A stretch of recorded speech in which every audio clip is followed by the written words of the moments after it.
So this is the session, dbaTools, PowerShell Toolkit for the DBA. And I'm Jack Corbett. And this is, I like to start with this every place, like the first day of college. If this is not the session you expected it to be, now is the time to go find the one you're supposed to be, that first day of classes in college, right? So again, the standard thing, please silence your cell phones. I'm pretty sure mine is silenced because I leave it silenced almost all the time. I like vibrate mode better than ringing. PASS has a lot to offer, right? We've got Summit is the big main event, but you have your local chapters, SQL Saturdays, virtual chapters, PASS Marathon, all the things that PASS has to offer, right? There's always opportunities to be learning. It doesn't have to be here at the Summit. It can be where you are. I'm sure there's a user group near you, and if there's not, maybe there's an opportunity for you to start one.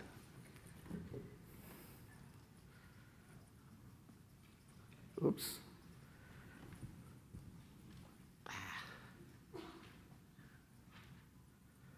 So this is my About Me slide. I used to be a data platform MVP for 5 years. It was a great honor, but Microsoft chose not to renew me at one point, and I am the PASS regional mentor for the Northeast region. And I'm a senior consultant for a small remote DBA services company based out of New Hampshire called Straight Path Solutions. I've been doing SQL for 20 years. Started in a small manufacturing environment and still like working with the small groups. So, session evaluations. Please, for all of the sessions you attend, go in and take the 5 minutes to fill out the session evals. They're very important. They're very valuable to the speakers, especially if you have anything that didn't go well in the session, comments you can prove. If you're going to, give somebody a 1, please give a reason why you said that was a 1, right? Because that's how we improve our sessions as we move forward. So it did. I haven't done the one from a second session I went to yesterday, but I did the one for the first time. It really takes 5 minutes if you can remember your password to log in. So this is what we're going to talk about. There's not a lot of slides in this. So don't get concerned if I'm done my slides in 5 or 10 minutes. Because you don't want to just hear about it, you want to see some things, right? Yeah. So we're going to talk, quick explanation of what dbaTools are. I mean, obviously, how many people are currently using or have experimented with dbaTools? Right, good, most of the room, right? It's a great toolkit, right? We're going to talk about, real quick, just a couple of minutes each slide, what's required to be able to use dbaTools, why you should use them, in my opinion, and how to use it, and some of my favorite commandlets. They may not be the ones you like, but they're my favorite ones, some of my favorites. And then we're just going to spend the time in demos, right? Because again, I know I like demos, so as a thing. So what is it? It's a free and open source PowerShell module for SQL Server DBAs. Chrissy Lemaire started it, and I apologize if I didn't say her name correctly, her last name. And it's maintained by the SQL Server and PowerShell communities and extended. And it's out on GitHub. You can fork it. You can make changes to it. The documentation is great on the dbaTools.io website. And I don't know exactly how many commandlets there are, but I know there's 500 plus. According to Rob, there's 564 commandlets right now. So we have 75 minutes. You're not going to see very many of those 564 commandlets. And I know Rob did a pre-con. I think I heard you did like 50? Yeah, on a full-day pre-con. So this is something that you're getting a bite-sized taste of what it is and how it can help you when you go back to your employment, back to your job. And you need to explore it yourself. I started giving this talk at my local user group back in January, and I've done a couple of SQL Saturdays since then. And I've added about 4 or 5 things that I'm like, oh, I like this command better now. I'm dropping that one out of my demo because I want to show this one because this one's cool, right? So I got a coworker, my boss is here, and almost every week I'm dropping into Teams. I'm saying, hey, here's my new cool dbaTools commandlet that we need to start using. So is tons of information out there. The website is great. The documentation is good. Take advantage of that. Why to use it? Number one, automation, right? Come in, run a script, done. Take the rest of the day to answer questions on Stack Overflow, SQL Server Central, whatever your preferred place is, right? That's what the BIML folks like to say. I used to like the shirts that the BIML guys gave out that said, my boss thought it was going to take me 40 hours and it took me 8 with BIML or something like that.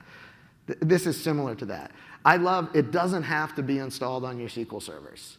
Now, obviously, if you want to run them in jobs on your SQL Server, it has to be installed on your SQL Server. But as a consultant, we typically have a jump server that we come onto, and we install dbaTools on that, and then we can manage that entire environment from that jump server using dbaTools or SSMS. You can take multi-step processes, things you have to click through in SSMS or something else, and it's a one-line commandlet. That's pretty cool. Right? And all you got to do is change the server name that you're pointing it out, or the list of servers. That's the other thing that's great about it is when I want to run something against 50 servers, I just supply an array or read a file using get content of the 50 servers I want to run that commandlet against. And dbaTools and PowerShell takes care of that for me, iterating over that and running it on all those servers. Right? Awesome. Right? So registered servers, central management servers, yeah, you can run against a bunch of servers, but boy, to me, it's a lot nicer than having to connect to each one of them. Wait for, how many people use central management servers or registered servers and run multi-server queries, and you wait 5 minutes for you to get the connection to all of those servers. I don't have to deal with that with dbaTools. PowerShell expertise is optional for using these tools. You do not have to be a PowerShell guru. I am not a PowerShell developer. I've written some PowerShell, and PowerShell developers would be like, wow, that is some ugly stuff. But the point being that this makes it much easier. I don't have to make it as ugly because it's one line. And again, you can leverage this. So we're not going to see today, you're not going to see some big fancy script that does 19 different things. We're going to show basically single commandlets at a time. But you can obviously build on top of this, right? One of the first ways I used dbaTools was to build a solution where we're going to see a little piece of this, if we have time, for a client that has lots of databases. They either want them in an AG or in log shipping.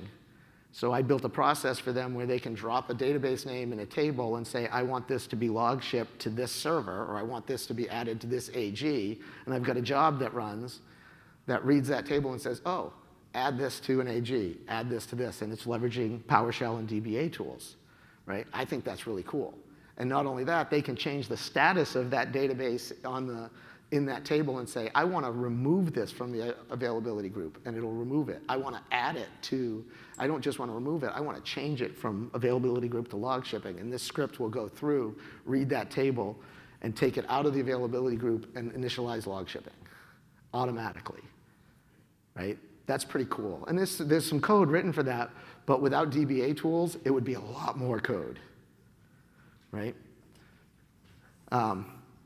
It only requires PowerShell 3 or later because, as it says on the dbaTools website, Microsoft allowed them to package SMO with dbaTools, so you don't have to install anything else. It integrates with other open source free SQL tools, and it's 500 plus commands. We said 564 commands and growing and being maintained by people like Rob, by people in the community who want to contribute. And please, if you find any issues, I already told somebody in the thing, if you're having any issues with commands, please, it's on GitHub. They take bug requests. They take feature requests there. Please, do that. And they respond very quickly. I found a bug, and I got a response in like 15 minutes from GitHub. So it's cool. So, and it does. It integrates. When I say integrates, so how many people use like Ola Hallegren's maintenance solution? Right? So several of the commands, especially around maintenance, backup, and restore, will, if you're using Ola Hallengren, you can say, hey, use the standard Ola Hallengren path to get my backups, to find my backups, right? And it will do those kind of things for you. So it's really cool. And again, automation, right? So I got to ask this because one of my coworkers hates when people ask this question in sessions, so I got to ask it. So how many people here are DBAs? That's your primary job role. So almost everybody, which is what I would expect in a session for DBAs. But how many people are like PowerShell developers or developers? Any of those? Yeah. So, but yeah. So, if you've got something you want to add, if there's functionality that's not there, again, I already said it, it's on GitHub. Fork it, make your changes, submit them, they get reviewed, and you can have it added. Like I said, I'm not a PowerShell developer. I'm not planning on adding anything to do it, but it's great. How to use it. So you need to install it, obviously, and the easiest way to do that is if you're on, I don't even remember what PowerShell version it is, but on modern operating systems, you can just install module dbaTools, and it will go out to the gallery and install that. There's a couple of prompts you have to answer. And again, the installation instructions on dbaTools.io are great. If you're on an older operating system, you might, in order to use install module, you have to go out and install WMF Framework 5.1. Well, to use install module. But you don't have to do that. That's one of the great things about PowerShell. You can just download the zip file, and there's instructions on how to do that, and put it in your PowerShell path, and it will run. And that's actually how we're going to do the install, because I wasn't sure whether or not internet was going to be good enough here to do install module. Install module definitely is the preferred method, because it puts it in the right place, it unlocks everything, you know it's going to work if you use install module. So if something doesn't work, it's because the files are locked when I do my demo here, because I want to show you how to do that. My suggested starting points, any of the get DBA commands, right? Because that's like a select statement. You can't hurt, well, you shouldn't be able to hurt anything, because it should be a good enough select that it's not going to take down your server, right? Because it's using SMO. It's using a lot of what Management Studio is built on behind the scenes. So any of those get DBA commands are great just to get used to what they're doing. Get DBA login, get DBA database. And you can look at what they're using. And I do recommend most of the time piping that to format table, because the results are a little easier to read. I like that. I don't know if everybody else does. Some of my favorites, copy DBA login. How many people have had issues where you've migrated to a new server, you're restoring from production down into a dev or test environment, and you leave the orphan logins behind? And what was the old way to fix that? SP rev login, thank you very much. And how you had to install 2 stored procedures in master and go through all that, run SP rev login, and it does everything. There's no filtering, none of that. And then you got to copy and paste the commands and run them over there, right? Hey, copy DBA login takes care of all of that for you in one line. Copy DBA login, it takes care of that. It brings the SIDs over, it brings the passwords over, everything. It's a fantastic command. Can it do domain shift? The question is, can it do domain shift? I do not know. I have not done that. So that's a great question. No, it doesn't. I just heard a no, it doesn't. As with most things, you're going to have to add some logic in to help you. Right. Rob, who is one of the main guys on it. As with most things, his answer is, as with most things, you're going to have to do some logic to make it do that, right? Copy DBA agent job is another favorite, right, of mine. Because I haven't used start DBA migration to do a whole migration. But I have used copy DBA login and copy DB agent job to facilitate migrations. And the great thing for me about copy DB agent job is you can say disable on target or disable on source, because you don't, depending on what those jobs are doing, you don't want them running in 2 places, right? So you can automatically have them copied over disabled.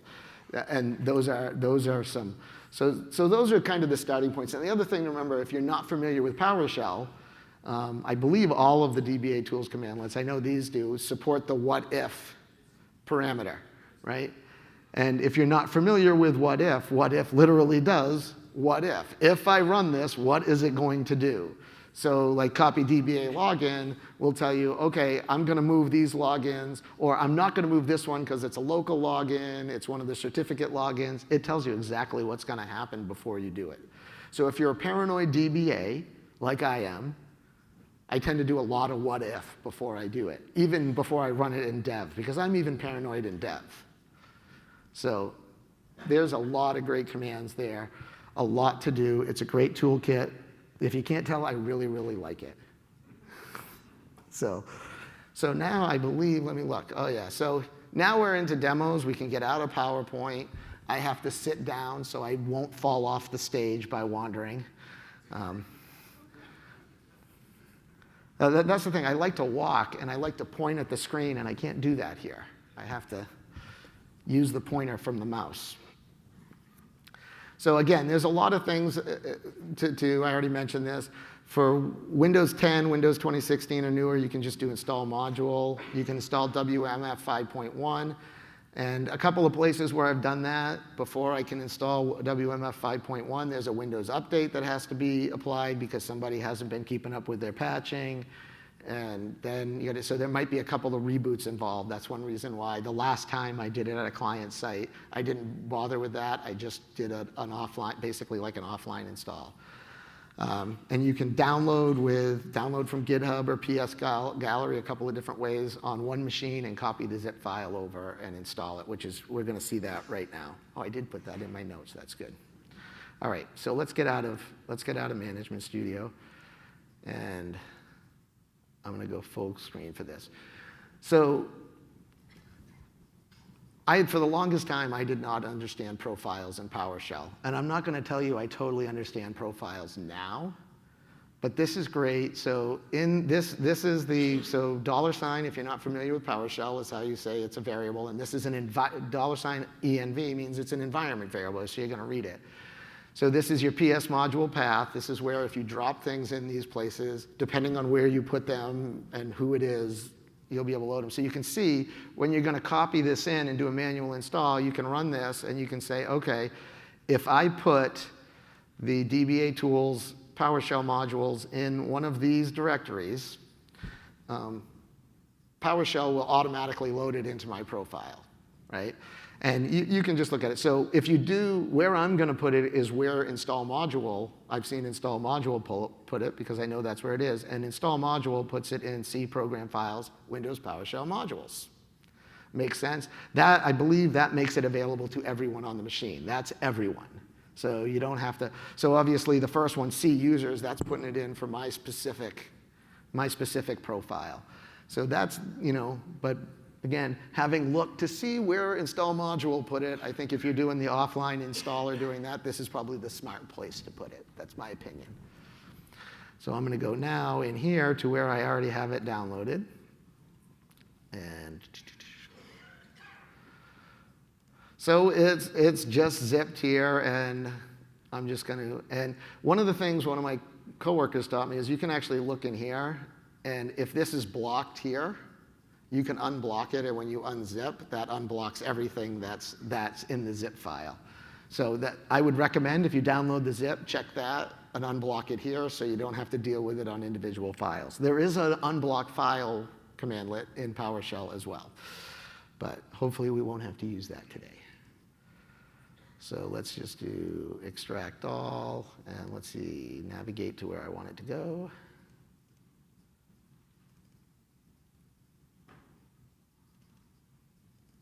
And you can see I don't have it in here now because it's going to create a folder in here.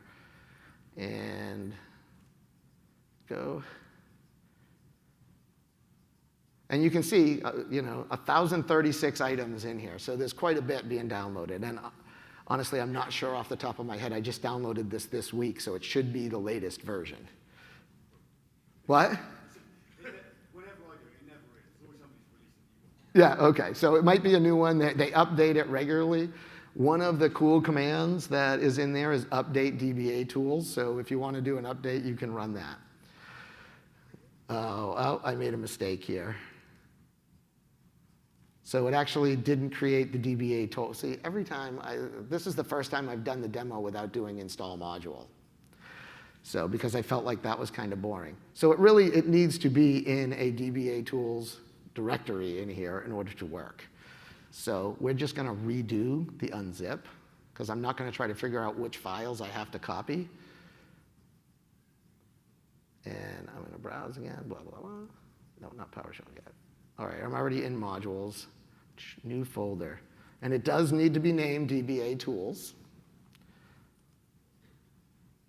And we will extract into here. So hopefully that's the one demo that didn't go as planned. There's always one, especially when you're doing an hour of demos. There's always at least one that has to go wrong, and hopefully that's the only one. Any questions while we're waiting for this to extract one more time? No question. Yes?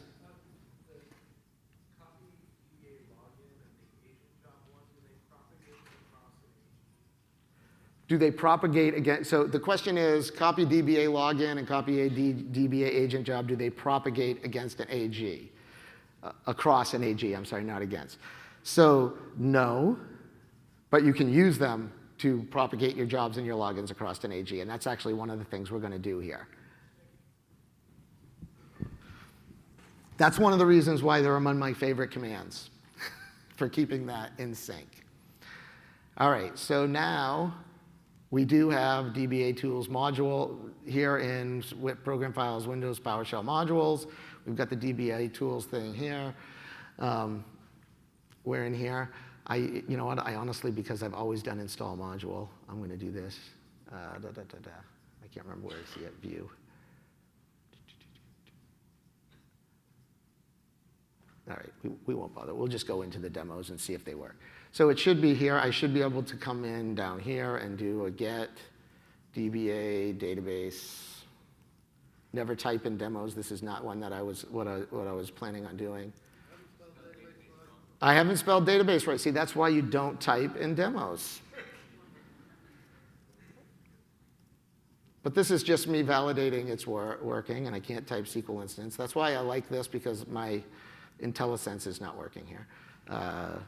And you like it. I like to name things so I can remember them, because you get nervous when you're in front of people, so you need to do that. So my SQL instance is my name, SQL01. So you can see there's not a lot of databases on there. There's just the system databases. I know it's hard to see. This is why I tend to pipe to get to format table, because they're objects, so they output like this. But you can see I got tempDB. And there's actually a lot more information being retrieved by get DBA database than what is just being displayed here, right? Because it's doing the SMO object here. So you can see all of those things there. So I do, that's the only typing I'm going to do for demos, just for that. You know, I actually have them kind of scripted out. I need to re-upload the slides and the demo scripts up to the past site, because I did make some minor tweaks to them. But they are already up there. Most of this is here. So how many people have had issues with SPNs and Kerberos? So I didn't know this command existed for a long time. So I was using the Microsoft Kerberos tool for SQL Server all over the place to check Kerberos issues and stuff. So this is now one of my favorite commands, is test DBA SPN. There's a get DBA SPN as well. One thing I don't like about that one is that if there is no SPN, it doesn't give you any output. It doesn't tell you, oh, I didn't find any SPNs. But if you have SPNs, it's going to return them. So that's one of the things I don't like about that one. I keep standing up so people over here, if they're looking at me, they can see me occasionally behind the podium and the speaker. So this is going to go out. One of the things, so when I was presenting this at a SQL Saturday, somebody asked me, what do your security people think about this stuff? I said, well, I usually don't ask them. I install it and I use it because behind the scenes, it's just running SQL stuff that you would do in Management Studio, right? And this is one commandlet that I would say I might mention. If I was going to run this, I would probably mention it to my security team, because it does go out and query over WMI the ports to find SQL servers, to find any SQL servers that are on the computer name or names you specify here, right? So you need to make sure that's what I might talk to them about. But this is pretty cool. So I'm going to run this against my local machine, and you can see here's the output, and you can see these are the SPNs that would be needed for Kerberos to succeed, and it's telling me, oh, the SPN is missing for this specific, and this is the required SPN, and it also requires this SPN as well for the port, right? Does it look for SPNs for reporting services and things like that as well? So the question is, does it look for SPNs for reporting services and things like that as well? I do not know. I do not think it does. And Rob is shaking his head over here saying, no, it doesn't. So I'm glad he's in here so I can get better answers for you during the session. So it does not. Now, this is all well and good. Now I know what I need to do. It wouldn't be complete if I didn't have a set SPN command to be able to create the SPNs. Use the keyboard. So this is the set SPN command, right? What's the service account you need to run it under? And here's the SPN that needs to be created. So I can run that. Or if you're really feeling, frisky, you can pipe it. You can pipe the results of test DB SPN, checking where it is set to false, and then pipe that to set the results of that to set DBA SPN, and it creates all the SPNs all at one time. So this is, I don't usually do this in the demos. The reason why I don't is because this always gets me all the time in the ISE, and I know that some PowerShell people say you shouldn't use the ISE, but I'm not a PowerShell guy. So you got to make sure if you're selecting something that you use this button in the ISE and not this button. Because this button runs everything in the script, whether it's selected or highlighted or not. It's not like Management Studio where run just runs the selected thing. This burns me all the time. I'll highlight something and I'll do that. What?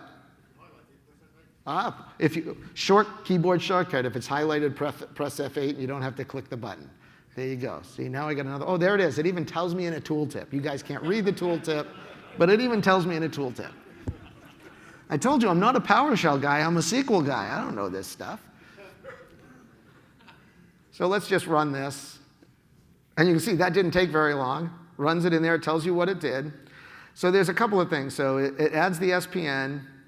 It adds the constrained delegation. Obviously, just like anything else with SPNs, you need to be a domain admin to be able to set SPNs, right? Because you have to make changes to Active Directory, right? I happen to be demoing as a domain admin on my little domain on the three VMs I have on my laptop, right? Because I want things to work, not fail, right? So, but again, I can check it without being domain admin, and then I can send my domain admins, here's the PowerShell script to run to fix this on these servers, right? I don't have to wait for this. So I think this is pretty cool. I love this commandlet. I love these commandlets because SPNs and Kerberos are a pain. They don't have to be, but they tend to be because people just don't do it right. So that's good. Any questions now at this point?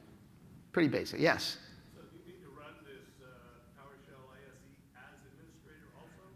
I am not right. So the question is, do you need to run PowerShell ISE as administrator also? I don't believe I am running it as administrator here. Usually, I am, yes. I tend to run it as administrator just to be on the safe side. Because I want it to work. Go ahead, Rob. The correct answer is you need to, if you're running on local host, with dbaTools, you must run as administrator if you're running on local host against things. Otherwise, no, absolutely. Okay, so Rob answers so everybody can hear.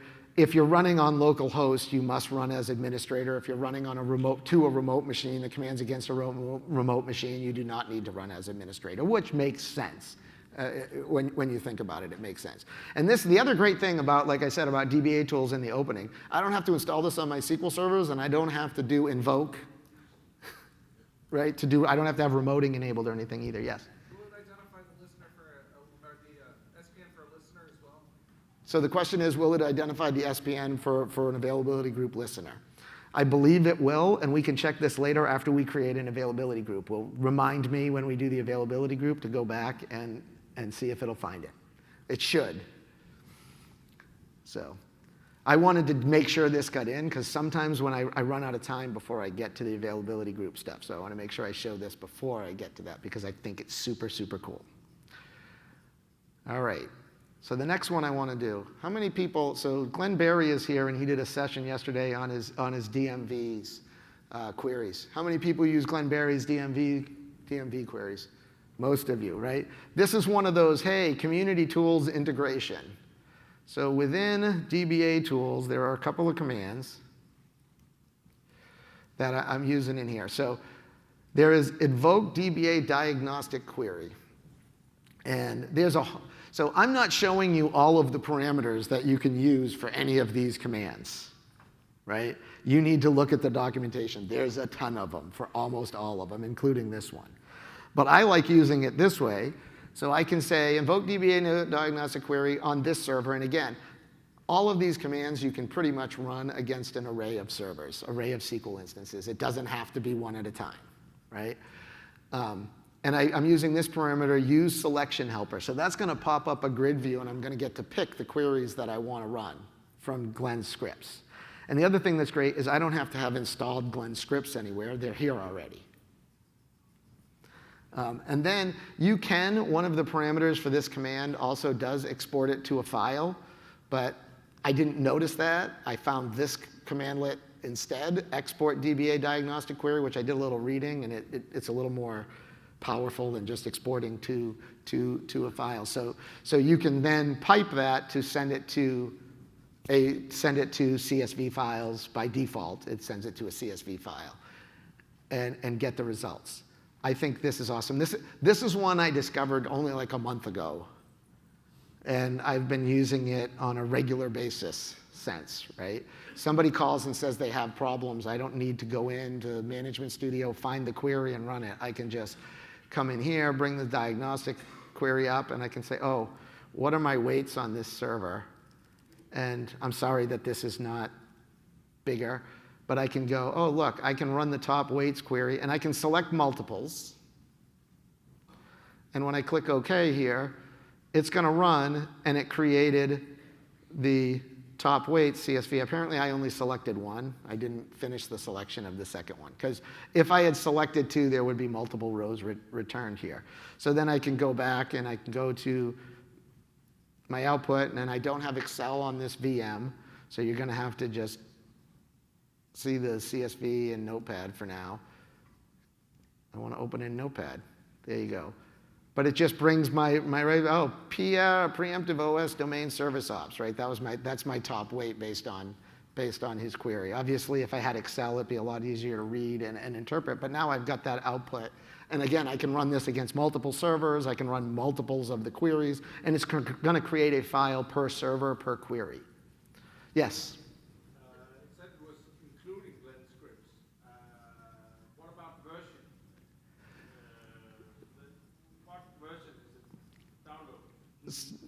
That's a great question that I do. The question is, it includes Glenn's script, what version it is. I do not know. I believe it's the latest version.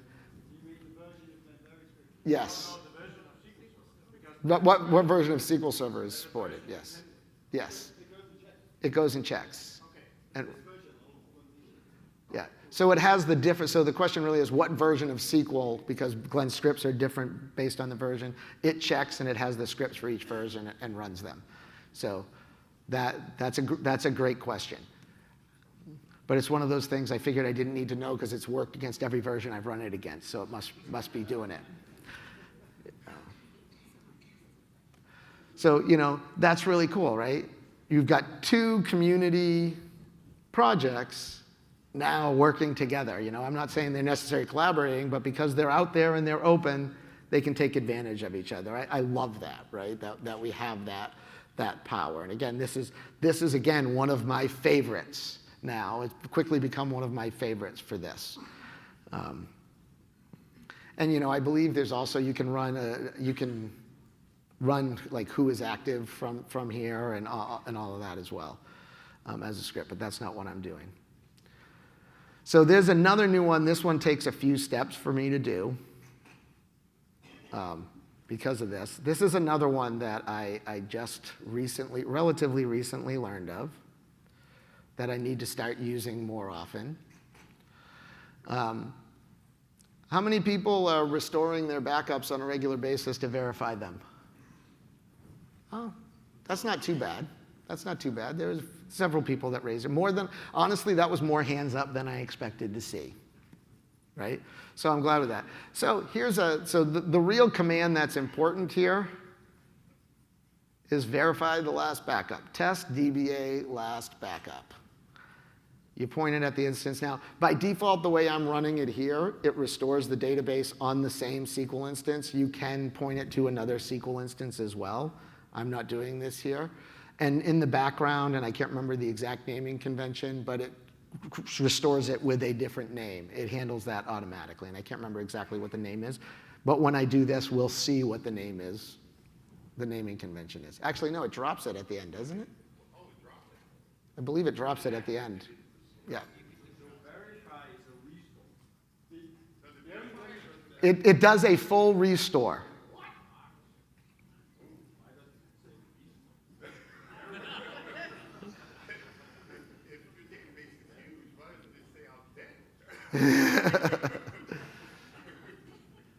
That's why you read the documentation and you come to sessions like this so you learn. It's not doing a restore verify only, right?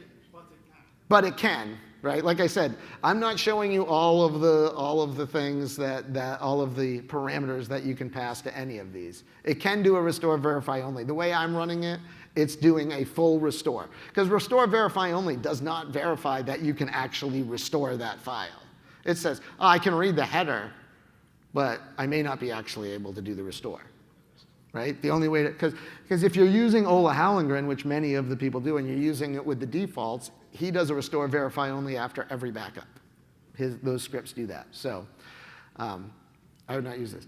So I will just run this whole thing. So I'm just creating a quick database name test. I'm doing a quick backup so I can do this. And the reason why it says take the initial full if it is required, because I just copied this from my AG stuff that I'm going to do, because this is another thing that we'll talk about when we get to that. So I'm just going to create a database, right? Here it is. And because I'm not, and again, if you can specify it in the create statement, new DBA database probably accepts it as a parameter. I'm just letting it take the defaults from model, because who wants to type that much? Even when you're setting up the demos ahead of time and copying and pasting, nobody wants to type that much.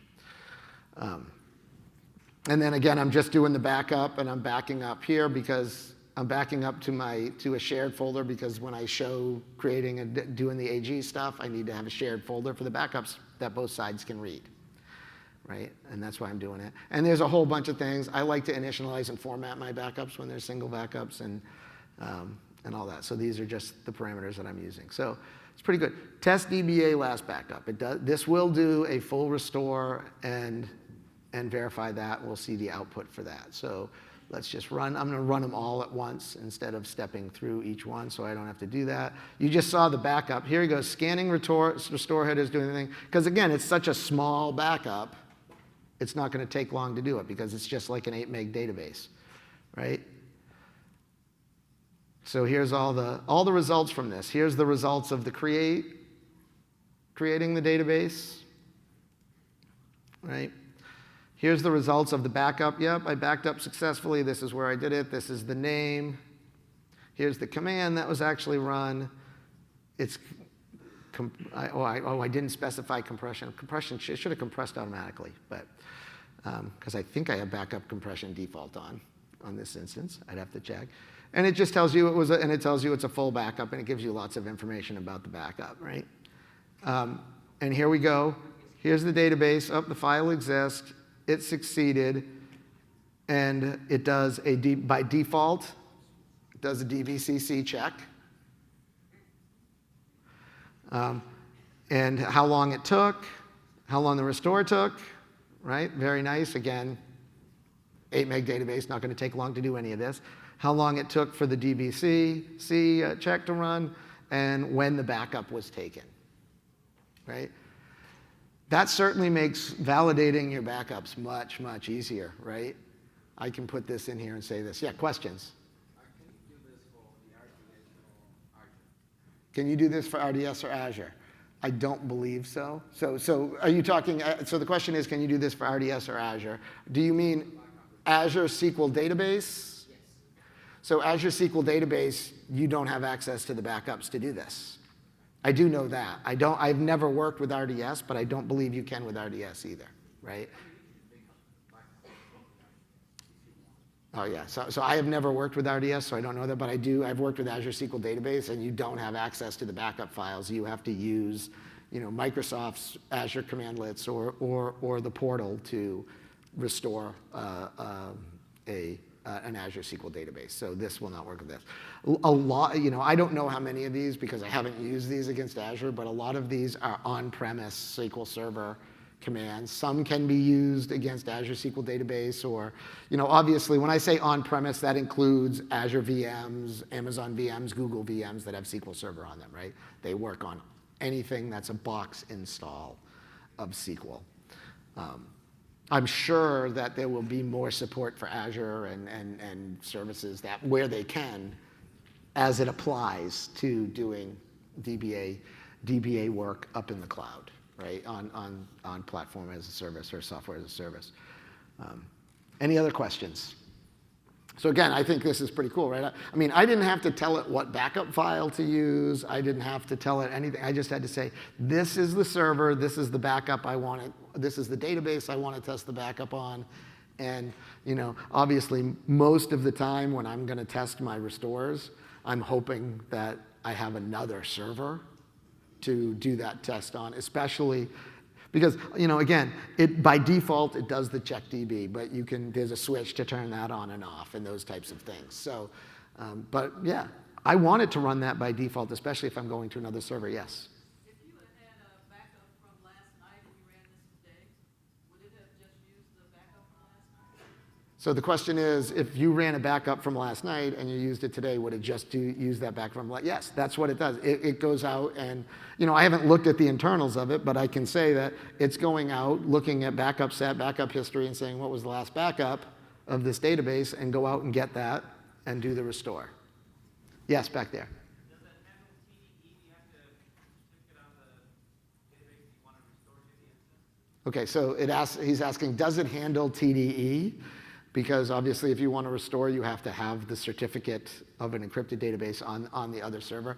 I don't think this command handles TDE. I have not looked to see if it does. There are commands around TDE, commandlets in dbaTools to help you manage and do stuff with the certificates for TDE, but I have not specifically looked at that, so I don't know.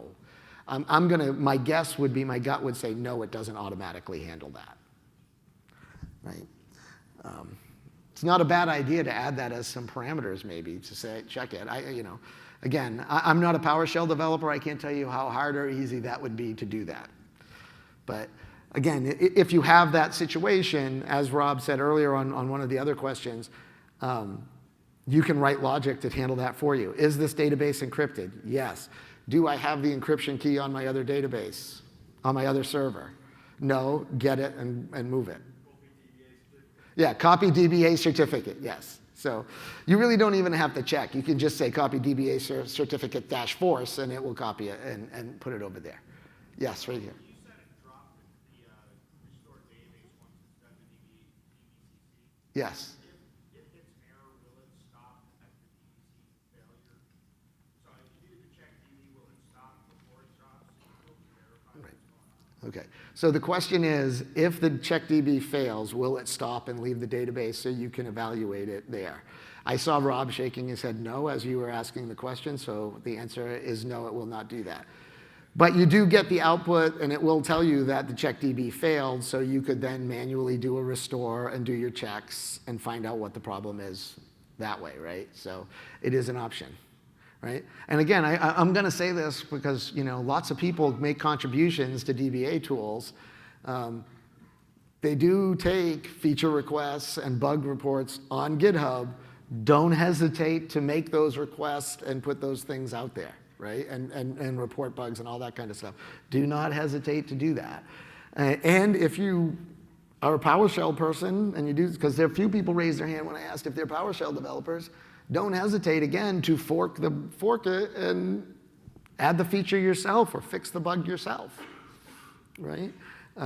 If you're a developer type and that wants to do that, do that. I mean, I actually do have a fork of dbaTools up on GitHub because I was doing some comparison, but I'm not a GitHub expert, so I got to figure out how to do all of that too, because I'm a DBA/developer. I do some development, but I'm not an expert on all of that stuff.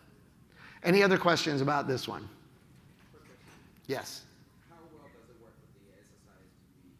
How well does it work with the SSIS-DB? The backup? Yes. It should work, I would assume. I have not tried it.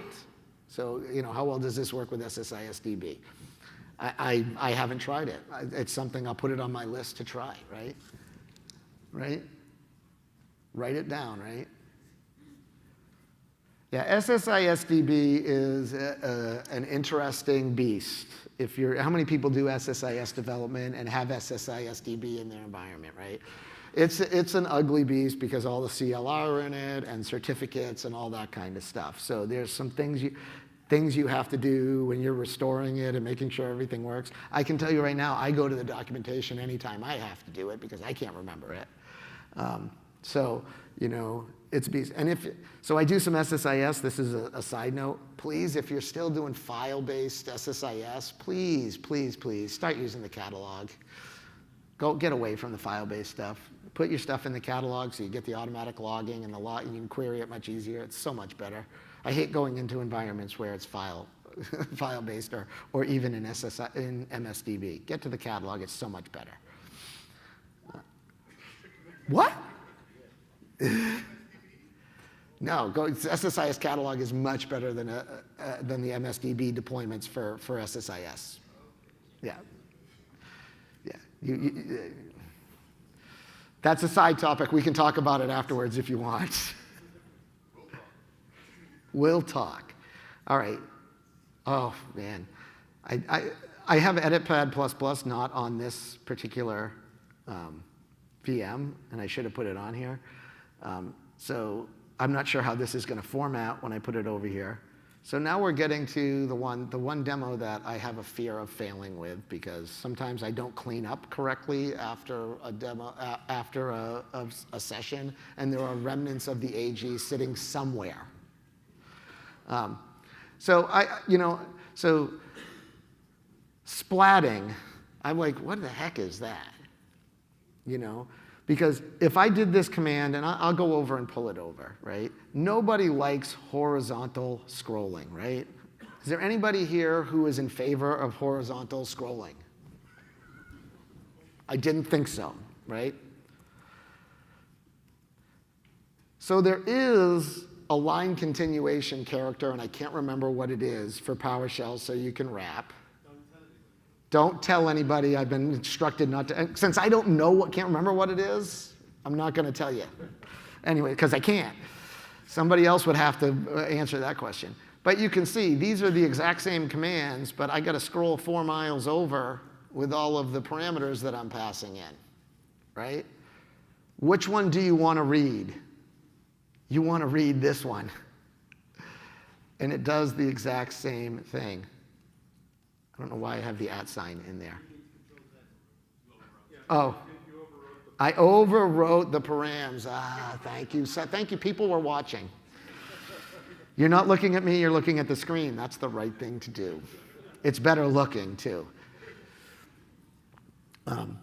So this will create an availability group.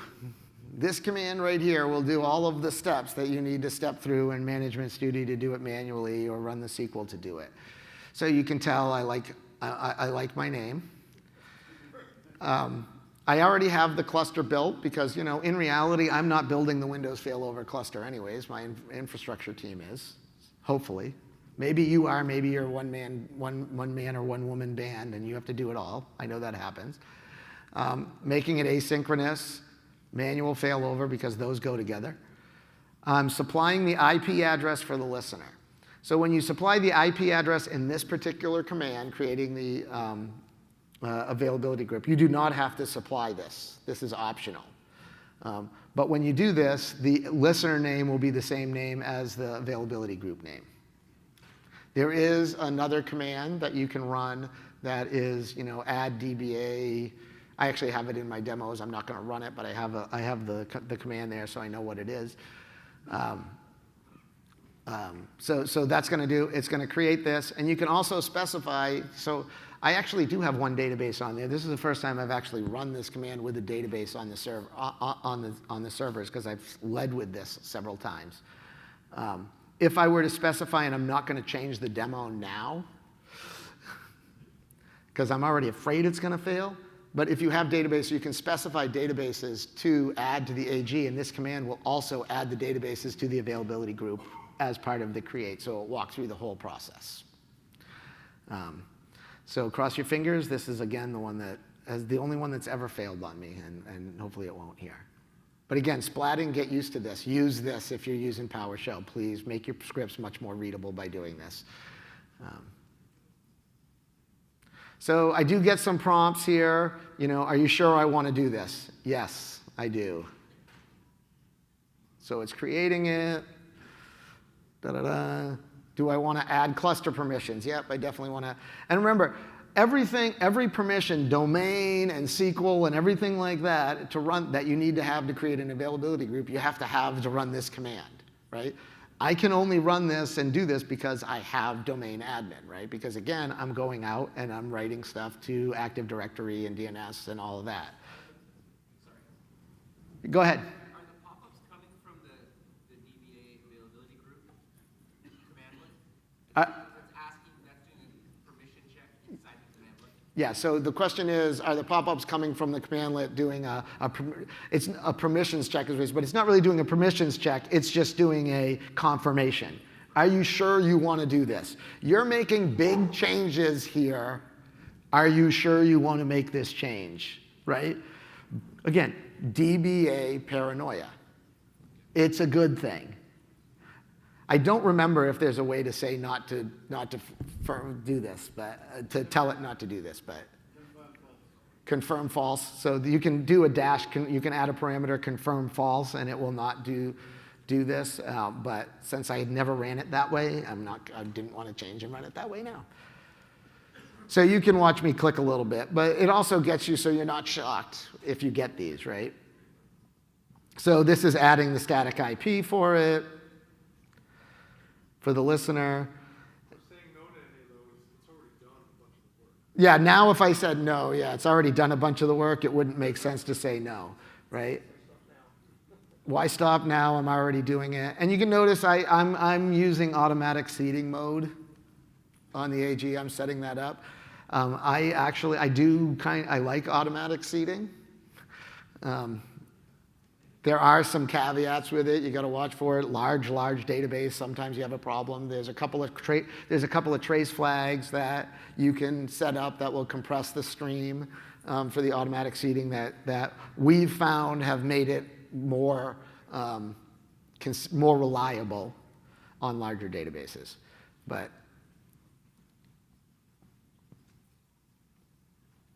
it's actually, I don't have to specify the database. It's now adding the database. Like I said, this is the first time I've ran it with a user database on there. So I'm sure I can do an exclude database here, so it won't add them all.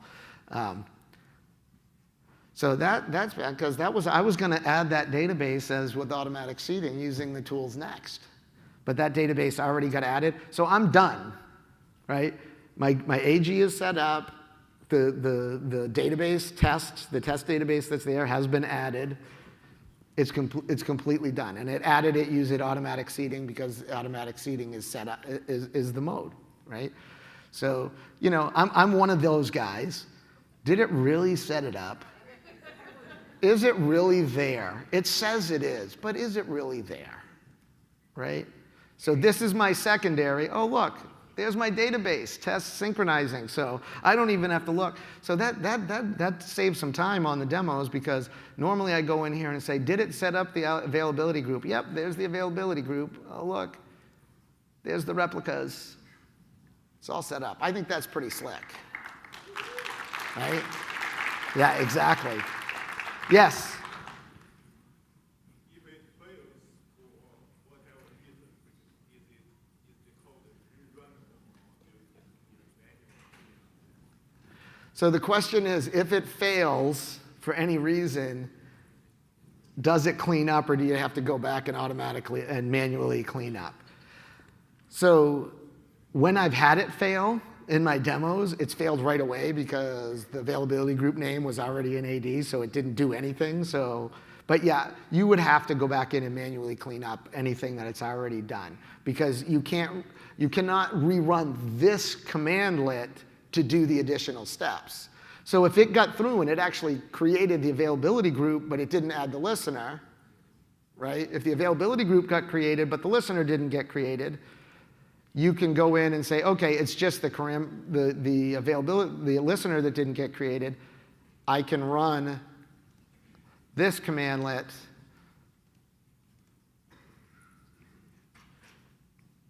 And I should have used splatting for this, but I haven't done it with this big a font because I've never had to have that big a font, and I've never been in a room this big.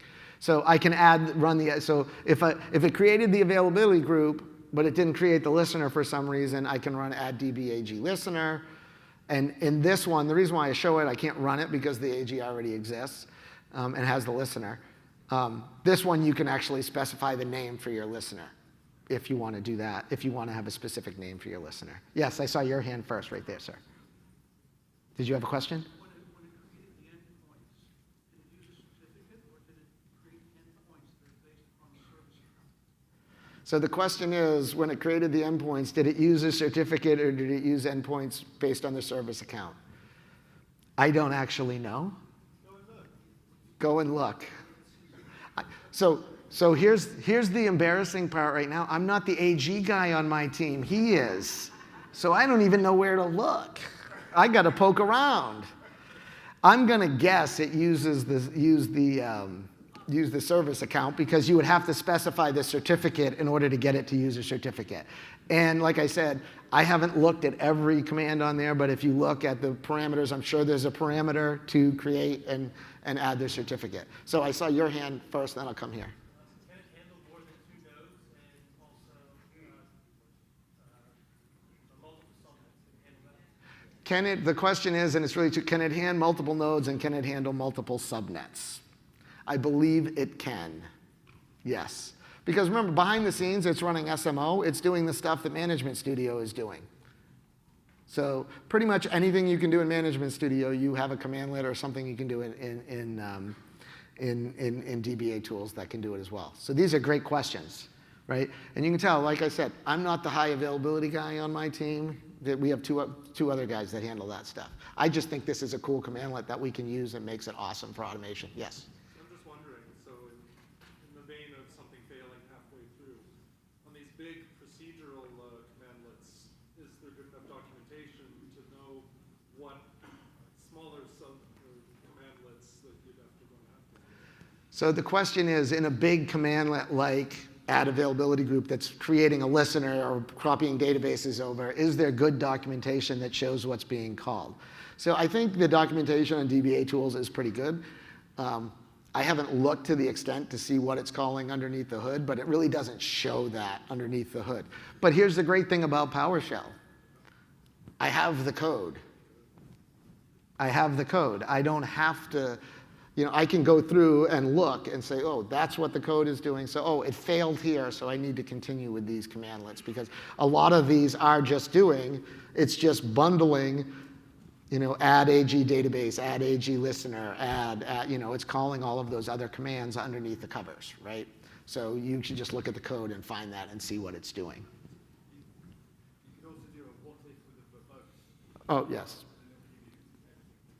Great idea. I did mention, so Rob just commented, I did mention what if earlier. You can do a dash what if with verbose, and it will tell you all the commands that it's running. So that will work. Yes? I'm often struggling with read-only routing. Is that a part of this, or is that a different command? So the question is, he struggles with read-only, and I'm going to pronounce it the way, routing. You know, different, there's no right or wrong pronunciation there. It's where you're from, right? You know, our Canadians friends say a boot, you know. No, we don't. I'm sorry if that offended any of our Canadian friends. Oh, I'm not going to repeat that comment. They're polite. That's fine. Yeah. So I don't know because I haven't dealt with that, and I haven't used it. Right. Yes, it is. Read-only routing is complicated, is a pain in the butt, and we actually currently have a client that's having a problem with it. So, you know, it is a pain. But again, one of the reasons why I don't know the answer is because I don't do a lot of dealing with the AG problems because we have other people on our team that do. I'm more of a performance tuning developer type, so doing this kind of stuff. But I really think, you know, this is a really, really great command that I think, and like I said, this is one of the first commandlets that I started using when I put together, well, not this one, sorry, because I'm not automatically creating availability groups, but I am automatically adding databases. So I'm going to skip one of the demos because it already added the database using automatic seeding, so I don't need to do that one. So this is the fun part, and this is the fun part. So to me, so this is something that I am. Whoops, I need to do Control A and then a Control B. So I'm going to add a database using add DBA AG database. I'm going to add a database, and this one I'm going to use manual seeding. I can tell it to do that. I can choose which one to do, and I'm telling it where the backups is and where to go get it. And this is the one that I am using. It's one of the first commandlets I use because I set up that quote automation for that client so that they could just drop a database name in a table and say add it to an availability group, and a SQL agent job runs it and adds it to the availability group, or adds it to log shipping using invoke DBA log shipping, right? So this is really one of my favorite commands because it's very powerful. It allows this type of automation. I love it. It's great. And one of the other things that I haven't mentioned yet about this, so the dbaTools team handles a lot of exceptions and gives you other messages coming out to tell you. It doesn't just send the exception out. And there is on, I think, almost every command, enable exception. So if you want to get an exception back so that you can handle it, if you're writing a complex script using dbaTools commandlets, you need to do enable exception so that then your script will get the error so that you can manually handle it. So that's an important thing to know as you start doing automation and you're adding logic around these commandlets, right? And that is documented at dbaTools.io in the documentation and in each of the commandlets. You can see what the parameters are, and they tell you what they are. I think that, you know, particularly for an open source community maintained project, it's got really good documentation, I think, and a lot of people talking about it. So I'm going to create a new database, and this is one of the things that, you know, kind of is a little bit of a tweak for me for this, so I need to put in a feature request for this. You still have to take the backup of the database. At least you did when I wrote these demos. You have to take the initial full backup. That would be the same if you were in Management Studio. It does. But, you know, so I have to take that because I'm saying use a backup, and it's going to actually take a backup when I do this, right? So I just think the commandlet should be able to say, oh, I don't have a backup, I'm going to take one anyways, who cares? There's my initial full backup. Yeah. It should know. So that's just you know, again, it's not a complaint, it's an enhancement, right? Because it works great. It works great. It's fantastic. Like I said, I've got a client, it's doing this automatically, and they're adding and removing databases from AGs on almost a daily basis using this through automation. So again, this will be very quick, but I want to just show that it will do the manual seeding as well for you. and you just need to supply the shared path, and it will do the backup. And there are commands you can tell it to use the last backup. There are parameters for that and all that. But if I got to do all of these take all of these backups and apply transaction logs and all that kind of stuff, why not just take a new full backup and be done with it, right? That's kind of my opinion. That doesn't mean it's the right opinion, but it is mine. Right? So we'll just run this, and it'll be quick because, again, we're creating like an 8 meg database. So you can see it just created the backup. Now it's doing the restore, and now it's trying to add it to the thing, and it is done. Again, small database, it's not going to take long. Obviously, as the database gets more realistic in size, you have to wait for the backup to complete. You have to wait for the restore to happen. There are things going on to do that. But again, you can see you get all the output here that, okay, I created the database. It hasn't taken any backups yet. I completed the backup. This is the path.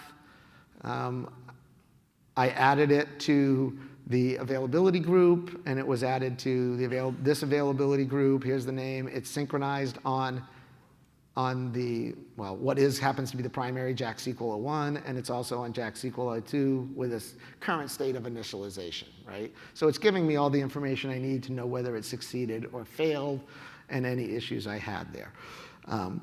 And again, confirmation that it's there, availability databases, there it is in my availability group. I can pull up the dashboard and say, okay, what's going on here? Okay, look, I've got the 2 databases, and now they're synchronizing. We're all good, right? So you can at least see the green there. I know that was small. I apologize for that. But that's just my manual verification step that it worked. So can you log in using the listener name? Yes. Yeah, I can. Yeah, it's an availability group. I can definitely. You want to see me do that? So we don't believe you. Prove it. Thank you very much. I like it. We don't believe you. We want visual verification that you can do that.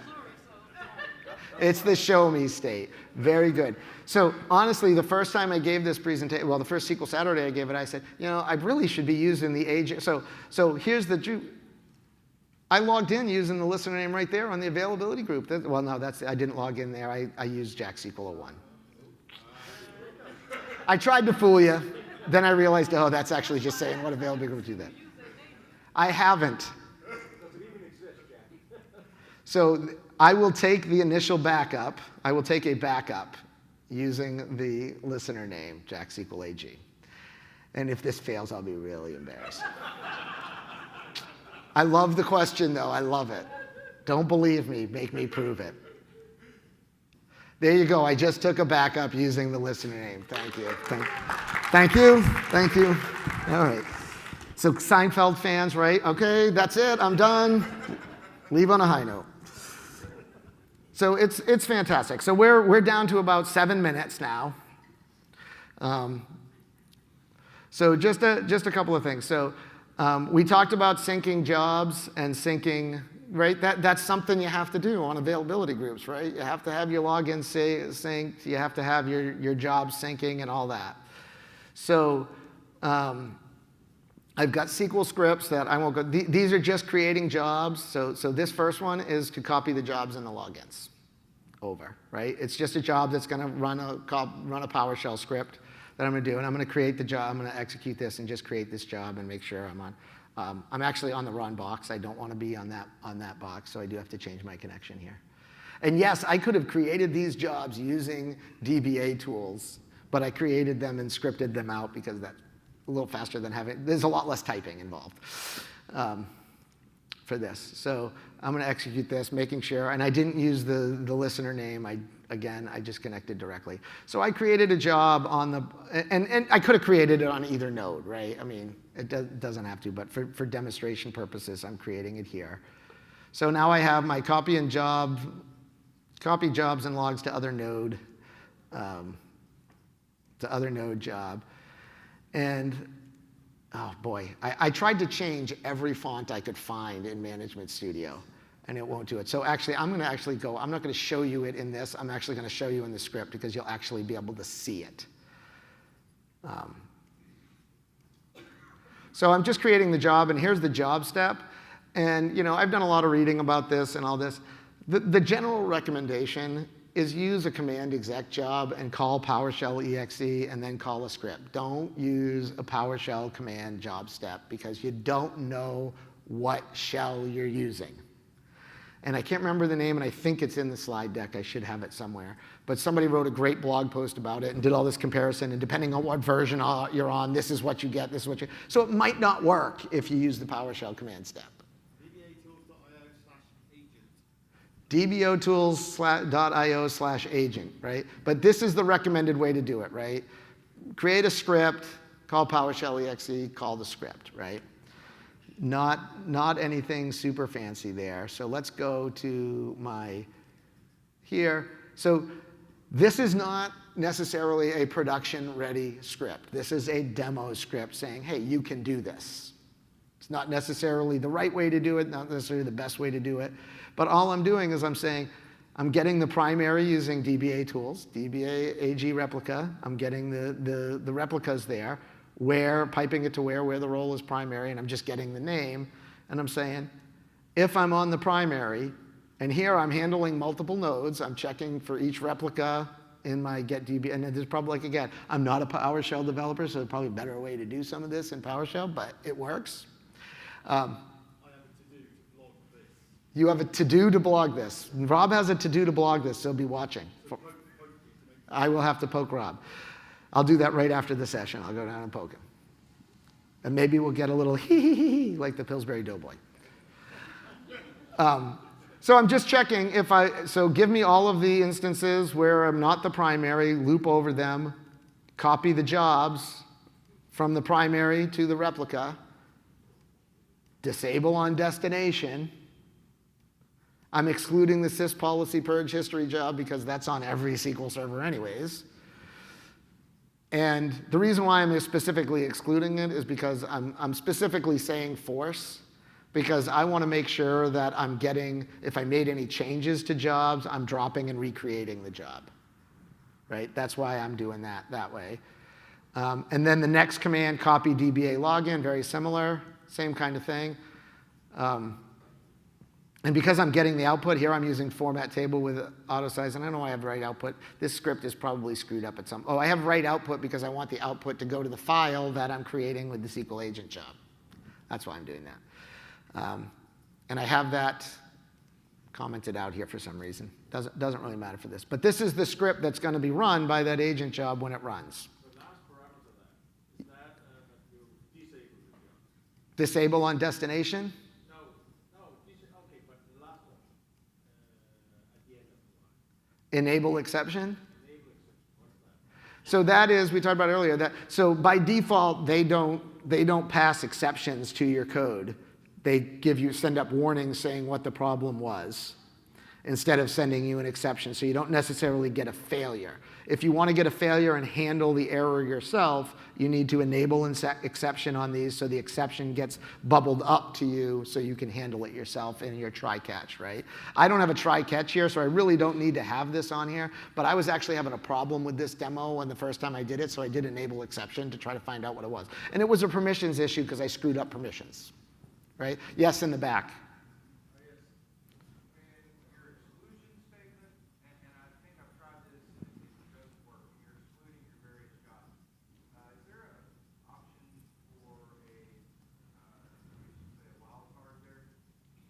So he's asking about the exclusion statement. Is there an option for a wildcard there? There is not. You have to actually put the job name in. Yeah, there is not. There is not. Now you could do some of your own. You could do your own thing, and instead of doing copy DB agent job, you could do a get DB agent job, and then do a where not equal to or not like, and then pipe that to copy DBA agent job. So there's always a way around it, right? So this will work. We're actually at 11:59, so I'm not going to run this. I do want to show you just the other script, and these scripts are included in the file on the PASS website. So this is if you wanted to have a job that automatically added new databases to your availability group. This script will do this. This is not the script that I'm using in production because I'm doing much more than that. But this basically says, hey, if I'm running and there's been a new database added since the last time I ran and it's not in the AG, take a backup, put it in the AG. Yes? No, actually, do you have a workaround to restore the SQL 17 database to the 14 block? So the question is, do you have a workaround to restore from a higher version to a lower version of SQL? So I don't know that there is a commandlet to do that because essentially I don't know that you would have to actually just script out the database, create the database, and then copy all the data over because you can't read the backup file, right? You would have to know the backup file formats and be able to change the bits on disk to make that work. All right, so I'm jumping out of the VM now, and because I've got to go through the last couple of slides, right, that are there. I really don't have any more slides, so let's just do, let's see, where is it? Just screw it. Does it start from that slide, or did it start from the beginning? I only have 13 slides, so it's not like I have to scroll through a whole lot, right? Again, session evaluations, please take the time to do those. Here's my contact information. If you say, I saw your session at Past Summit, and you send me an email, I will reply to you.